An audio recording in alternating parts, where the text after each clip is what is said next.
think I'd love to raise kids in another country, maybe a country that homosexuality wasn't an issue at all. That would be really wonderful to have raised children in a place where they don't feel like all those pressures of society are bearing down on them, like we do here a little bit. And it's not just San Luis Obispo, it's California. I think San Luis Obispo would be a great place for me to come back and settle in my retirement with my husband one day, but maybe not raise kids. I have children. I want to be a professor, and so maybe working here one day would be great. And so I think I would like to raise children here. It's a great community. It's small. It's quiet. It has there's a great college campus right here in town. So I would like to raise children here. It's beautiful.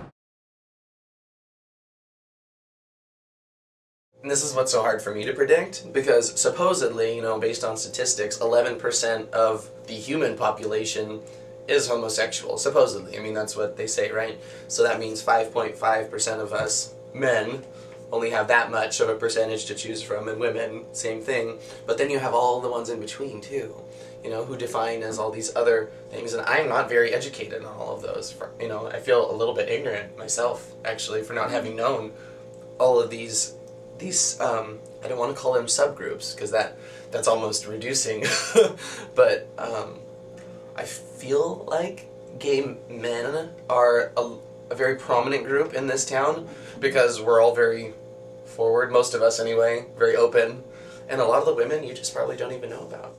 Gay men, I mean, once they're out, and everyone knows. Women, like some of them, are a little bit more reserved about it, and whether they fall into that category of a little bit of androgynous looking or full on very masculine, and that's how they feel comfortable, or you can be right over to what we call a lipstick. So I think that's why gay males, maybe most of the attention is focused on them. And in San Luis Obispo, maybe that's people feel like we're like taking over. And we're all over.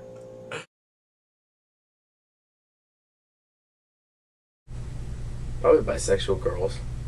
For whatever reason, it's okay for girls, and I know a lot of bisexual girls. I know a lot even that aren't even active in the gay community because they feel accepted enough that they don't even feel the need to.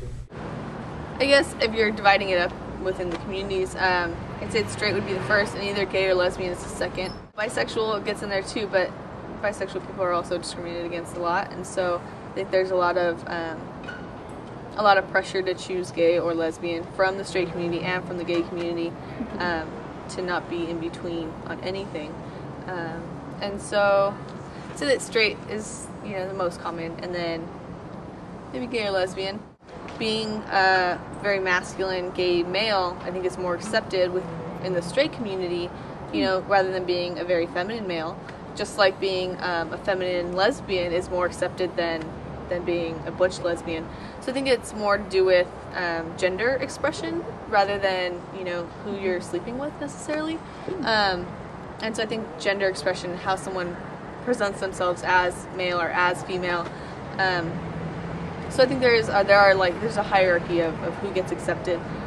Even within the LGBT community, there's bisexuals or transgender people can be discriminated against by lesbian and gay people.